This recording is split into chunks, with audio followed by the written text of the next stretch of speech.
Olá, eu sou a Rose Molitor e está no ar mais uma edição do programa Direito em Foco.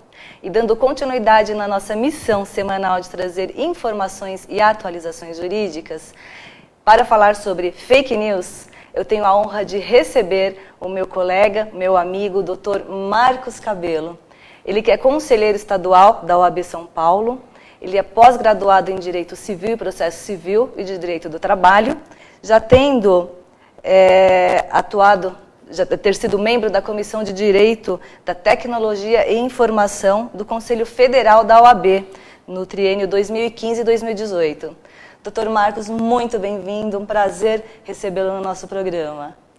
Muito obrigado, eu que agradeço o convite, é um prazer estar aqui tentando ajudar os telespectadores a entenderem um pouquinho sobre esse tema tão em moda agora, que são a fake news, né? Exatamente. Fala-se muito em fake news. Como se define a fake news? O que é a fake news, doutor? Então, é meio complicado você falar em uma definição exata, porque existem muitos entendimentos. Mas, de uma forma geral, a tradução literal é notícia falsa. Então, o entendimento mais popular é que são notícias falsas e normalmente agora divulgadas pela internet, pelas redes sociais. Sim, e agora com as redes sociais fica muito mais rápido, né, a forma de divulgação. Em questão de segundos, não só as redes sociais, WhatsApp, Facebook, essa mensagem, essa notícia falsa, ela consegue atingir um número enorme, né? Então, você sabe que eu como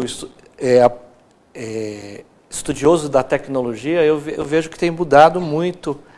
Antigamente existia, por exemplo, a gente que é mais antigo, tinha até da internet de escada, a gente tinha muitos portais, né? Você queria ver uma notícia, você ia no portal da UOL, do Terra, depois as próprias demais órgãos de imprensa criaram sites na internet e você consultava outros sites. Hoje, pelo menos o que eu sinto, é que a notícia chega mais rápido para a gente agora, no WhatsApp, né? Que é a rede que o brasileiro adotou preferida, né? Realmente. Todos os níveis sociais. Existe o Twitter também, que tem um canal de ser muito rápido nas notícias, mas é uma rede mais fechada, mais elitizada, pouca gente usa. Mas hoje o WhatsApp o pessoal está usando como meio de propagar notícias e, infelizmente, estão propagando também as fake news. É verdade. E o WhatsApp você não precisa acessar a notícia, é ela que chega a você.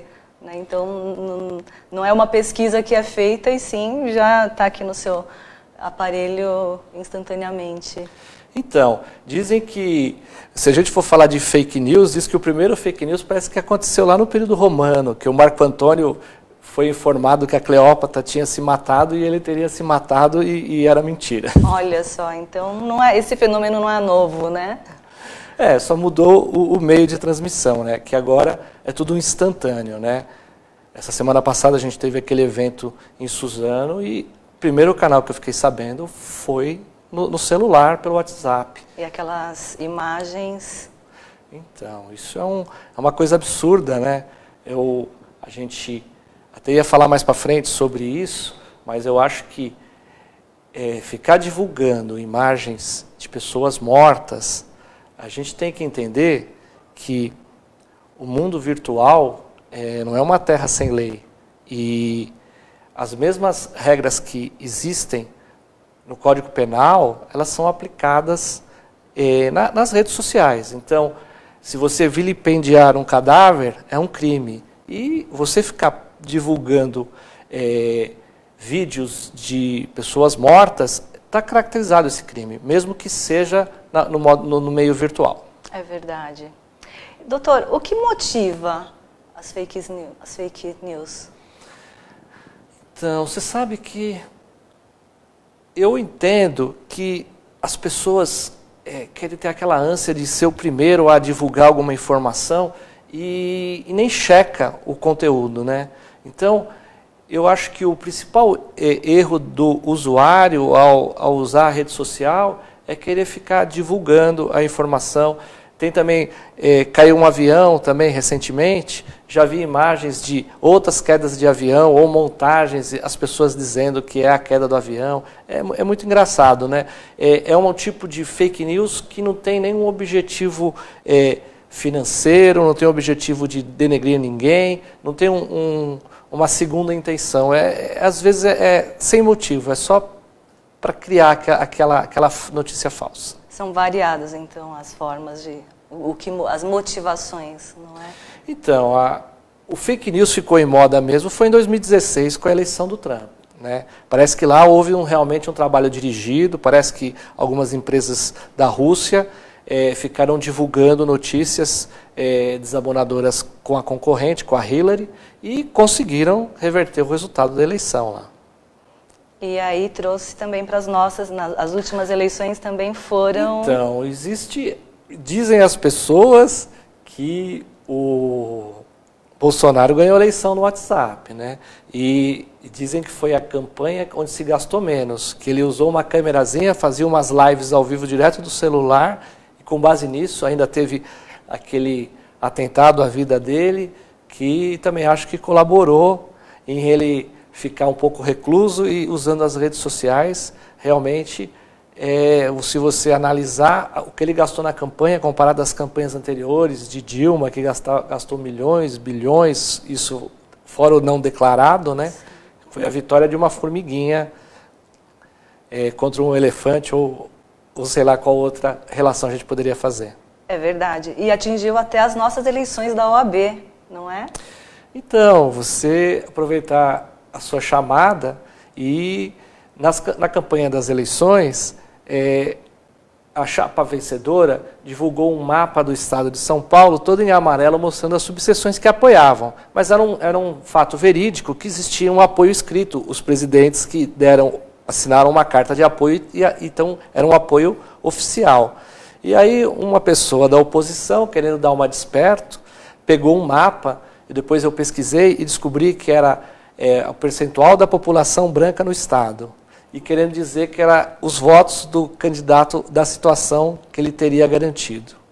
E o que me assustou e me fez fazer aquele vídeo foi o efeito dominó que aquilo alcança, né? A pessoa começou, marcou, não lembro se foi 49 pessoas, mas rapidamente já tinha dezenas de compartilhamentos e algumas pessoas marcavam outras 99 pessoas, que é o limite. Então, o negócio foi tomando uma proporção gigantesca, que eu fiz um vídeo para mostrar aquele fake news. E o vídeo que descaracterizava, que caracterizava como fake news, conseguiu atingir o mesmo número, senhor?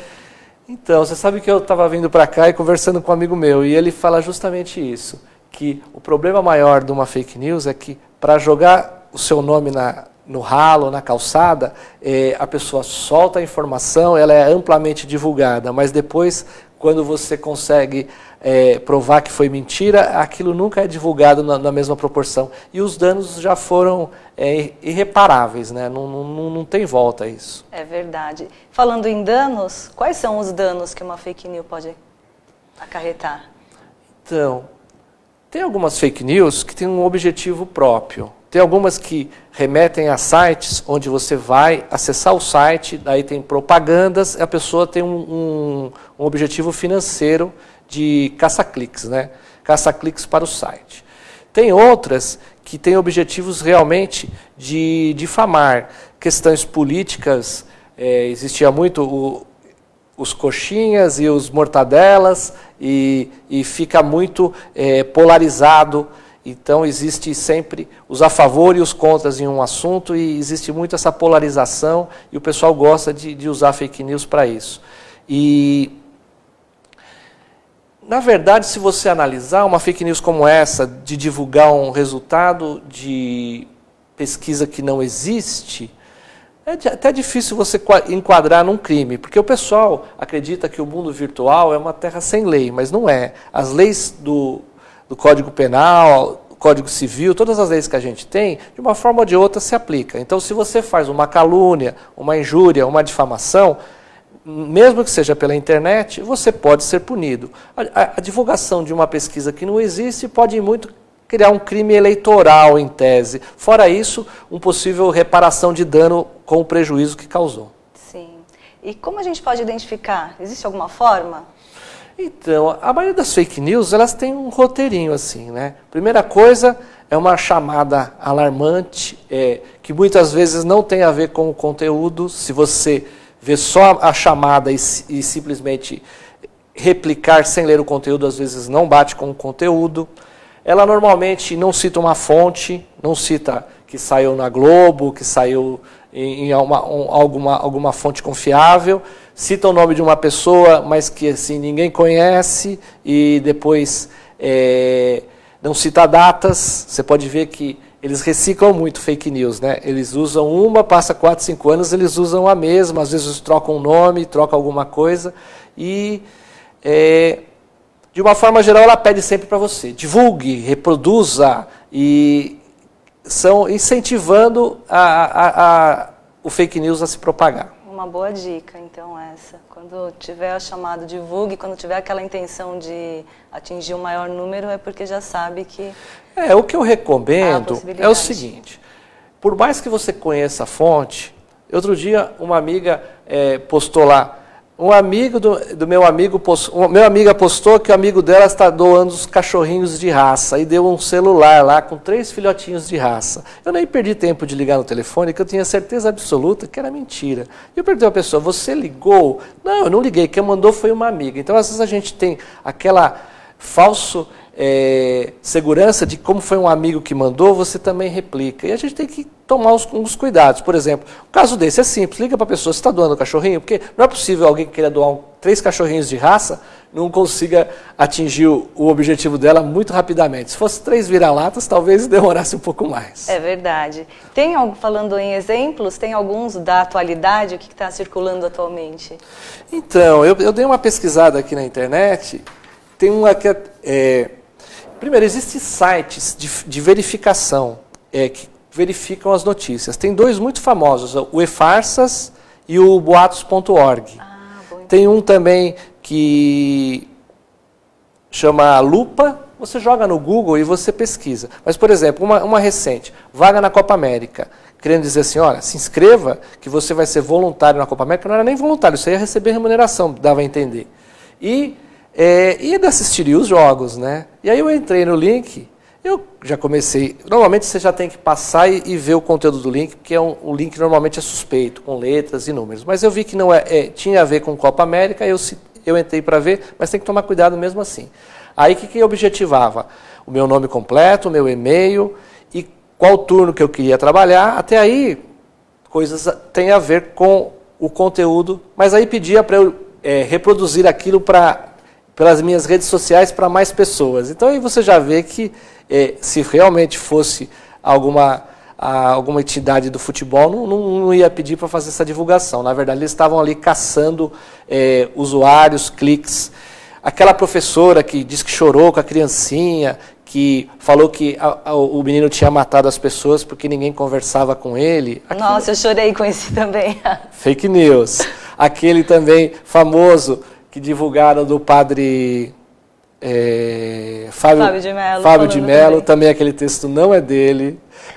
Chico Xavier psicografando lá também, não é dele. Então, quase sempre dessas notícias que a gente recebe, eu vou dizer para você, 80% são fake news.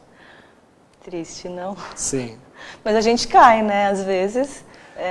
há a possibilidade, sim, de cair. Acreditar, por exemplo, esse da professora foi um texto simples, que foi compartilhado por várias pessoas, e eu até acreditei. Confesso que chorei.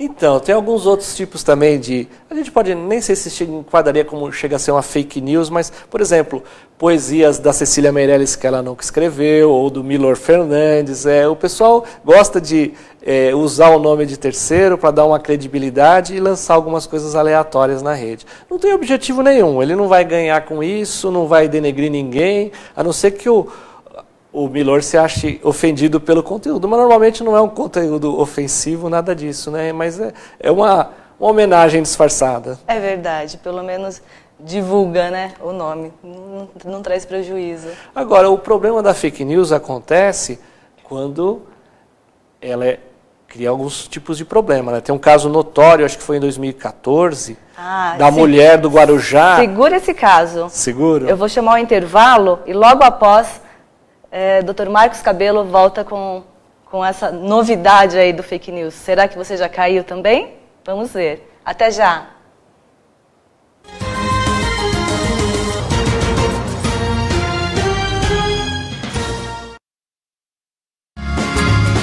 Viaje mais, prepare-se para conhecer os mais belos lugares do planeta, de segunda a domingo em 2 horários, às 13h30 e à meia-noite, na rede NGT Canal 48 Digital e na TV Grande AC Canal 3 NET. Agora você tem um encontro marcado com Walter Esteban no programa Viaje Mais.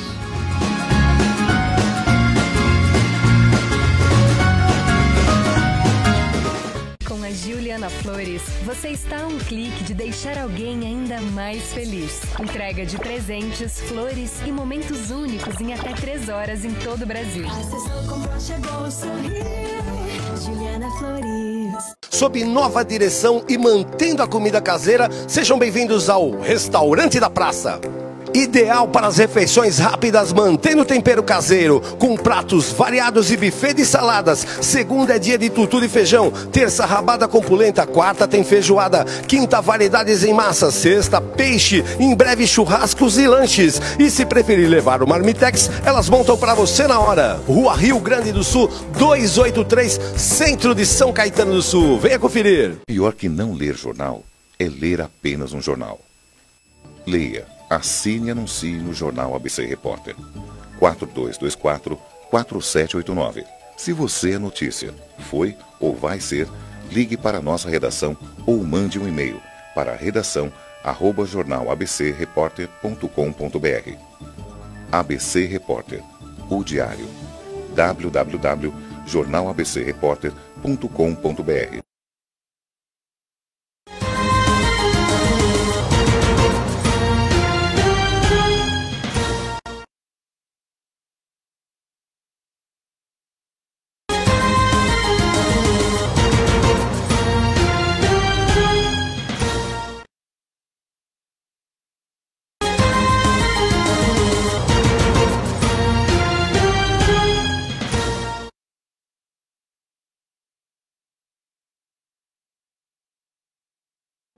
De volta ao nosso programa Direito em Foco e hoje recebendo o Dr. Marcos Cabelo falando sobre fake news.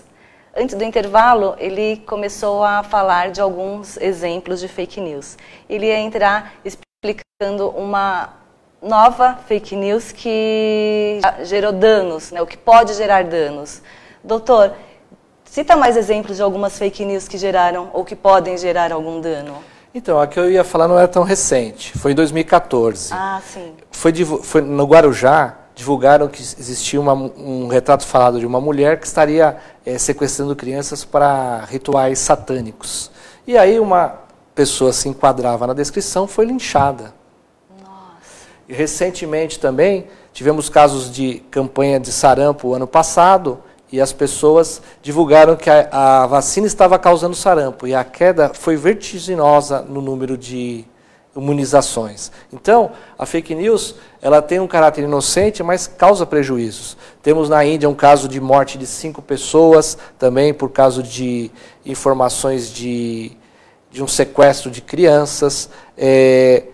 Em 2016, teve a questão do kit gay, muito famosa. Sim. Então, a gente tem que tomar cuidado, porque às vezes, na inocência, você reproduz uma notícia que pode causar prejuízo para alguém e até um ataque a uma pessoa, a morte. É muito perigoso. É verdade. E no caso de alguma lesão à imagem de alguma pessoa por meio de fake news, essa pessoa ela tem alguma forma de recorrer à justiça? Então, saindo um pouco da fake news, o que tem hoje muito na rede social são esses ataques pessoais, né? Então, que não deixa de ser, né? Porque... Então, você tem que imaginar que na rede social funciona igual aqui no mundo normal. Então, se a pessoa te caluniar, injuriar ou difamar, você tem o mesmo direito de processá-la. A diferença é que, se você pensar, muitas vezes o agente agressor, ou ele está num pseudônimo que torna mais difícil, mas muitas vezes a pessoa acha que a internet é uma terra sem lei e ela vai lá e te ofende publicamente. E aí fica mais fácil de você provar esses crimes. O que a gente tem que tomar cuidado é que muitas vezes a pessoa faz prints da tela ou gravações da tela, e isso nem sempre é aceito como prova, porque isso é facilmente adulterado. Então, o que normalmente é aceito, sem dúvida, no juízo, é um documento chamado ata notarial, que seria você ir até o cartório, levar o seu instrumento, seu notebook, seu celular, ele acessa na frente do cartorário e ele atesta que tal dia e tal hora você esteve lá, e ele atesta o conteúdo, ele pede para você salvar imagens também, então como fosse uma escritura pública de declaração com imagens. Então ele consegue reproduzir isso, e aí sim, isso tem uma prova inequívoca assegurada em lei, que a ata notarial garante isso. As outras provas você pode fazer, e a parte contrária tentar descaracterizar. E a ata notarial normalmente é inquestionável. Sim, e uma boa dica. E diz uma coisa, está publicado, por exemplo, no Facebook, determinada matéria que denigre a imagem da pessoa. Há alguma possibilidade, algum meio jurídico para que seja retirado? Bem lembrado, então. Antigamente, antes do Marco Civil da Internet, muitas vezes a gente, como advogado, se tinha alguma coisa muito ofensiva, a gente notificava. Existe o provedor de conexão e o provedor de conteúdo. O provedor de conexão é aquele que antes a gente usava a internet de escada e acessava, hoje é até dispensado a gente ter um provedor de conexão, mas de uma forma ou de outra a gente tem a conta de internet com algum desses provedores. Ele tem que guardar os registros. E existe o provedor de conteúdo. O provedor de conteúdo é o Facebook, são as páginas que você acessa. Então,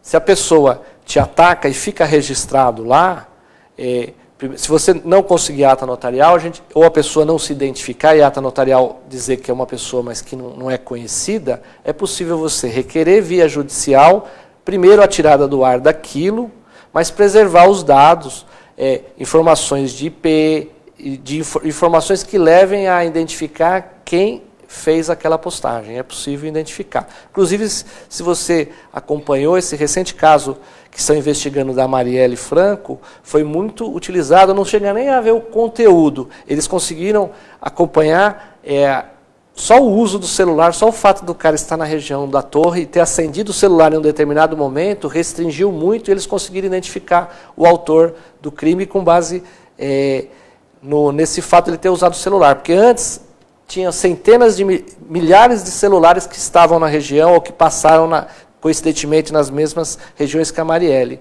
Conforme conseguiram aquela tela acendendo em um determinado momento, naquele segundo restringiram a 100 e poucos celulares só. E como já era um dos investigados, ficou fácil concentrar as investigações nele e chegar à conclusão dos autores. Uma forma de filtro, né? Foi filtrando até... Sim, eu vi a respeito, você sabe que até o carro utilizado, eles conseguiram descobrir quantos carros tinham na região, um Celta, acho que um carro prata da GM, não lembro a marca, eles conseguiram filtrar, chegar a 100 e poucos carros, foram atrás de cada carro e foram restringindo até descobrir que era um dublê, porque o carro da placa mesmo estava comprovadamente por câmeras em outro local, era o dublê de um carro e provavelmente eles descartaram, nunca foi localizado. Olha só, interessante. Diz uma coisa, como que fica a questão do direito de liberdade de expressão, no caso de, por exemplo, um comentário que denigre a imagem de alguém? Então, eu acho que a regra é a mesma que vale aqui no mundo normal. O seu direito de livre expressão está limitado ao direito de não me ofender.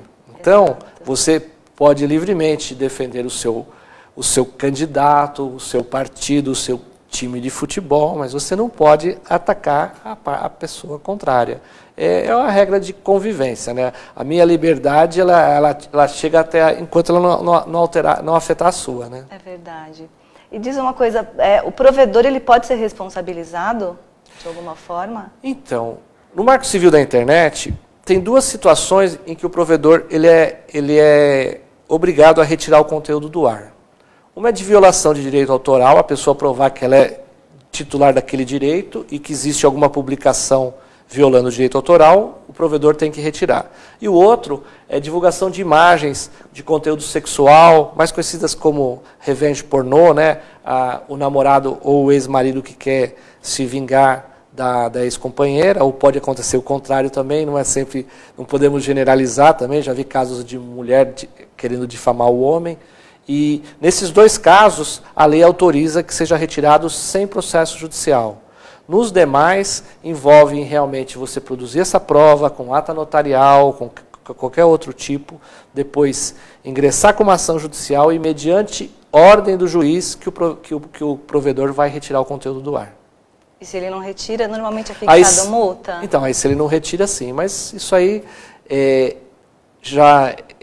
eles normalmente atendem, né? O problema é que todo esse trâmite, normalmente, os efeitos é aquilo que a gente conversou no início do programa. Jamais, depois que está na rede, é difícil sair e os danos já são incalculáveis, né? É verdade.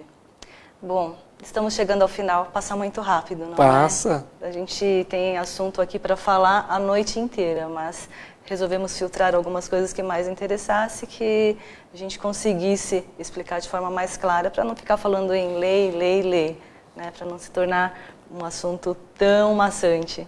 Na nossa profissão já é assim, então essa conversa ficou bem mais fácil de entender. Eu gostaria que o senhor deixasse as suas considerações finais, alguma dica? Então, aproveitando a questão de segurança, de divulgação, eu vejo muita gente, inclusive conhecidos próximos meus, no Facebook, por exemplo, tem aquelas enquetes assim, descubra qual princesa você é, que animal que você seria, que filme, que ator você seria. E se você vê lá, uma condição é você usar aquele site, ter acesso a todos os seus amigos e a todas as suas publicações. Então isso leva àquela vazamento de dados grande que teve do Facebook, porque as pessoas você está liberando acesso a todas as suas publicações e todos os seus amigos. Então eles conseguem ter uma ideia de um perfil seu, mesmo que em tese possa ser até anonimizado, não saber que o perfil é de Rose ou é de Marcos, mas ela consegue precisar que você é uma mulher, que tem uma certa idade, se você é casado, os lugares que você frequenta, e aí ela é sempre com o objetivo financeiro, normalmente, de te dar uma propaganda direcionada ou, às vezes, excesso de propaganda, né? Um exagero. Então, eu recomendo às pessoas não participarem nesse tipo de testes. Eu já participei e com relação às senhas, isso é muito importante. Você deve ter uma senha diferente para cada serviço que você usa. Imagina, regularmente existem notícias de vazamento de senhas, e imagina que uma pessoa sabe o seu e-mail e uma senha que você usou. Se você usa aquela mesma senha para mais de um serviço, ela vazou a sua senha no Twitter, ela vai usar o mesmo e-mail e a mesma senha no Facebook, em outros lugares. Tem gente que usa até no banco a mesma senha que usa nas redes sociais. Fora que a pessoa pode criar um site qualquer só para pescar o usuário e senha, você usar a mesma senha e depois ele utilizar aquela informação para tentar te violar em algum outro site. Nossa, perigoso, né? Perigoso. E a outra dica para compartilhamentos, não é? Não tem fonte, não compartilhe. Se quiser pesquisar e encontrar a fonte, aí sim, né? Não custa nada você perder ali 1 minuto antes de divulgar, pesquisar o Google, confirmar com a pessoa que mandou. Às vezes fala assim, é um amigo meu, e a pessoa, na verdade, não é nada disso. A pessoa só vai replicando. Inclusive, existem diversas ferramentas que estão tentando bloquear, estão limitando o número de retweeters, de repassar as mensagens, porque é um absurdo o que está acontecendo. Realmente. E se tem dúvida, então não compartilhe. Dr. Marcos, muito obrigada pela presença. Quero que o senhor retorne para falar sobre o tema, que é muito chamativo. E para vocês que nos acompanhou, continue com a nossa programação e até o próximo Direito em Foco. Um abraço!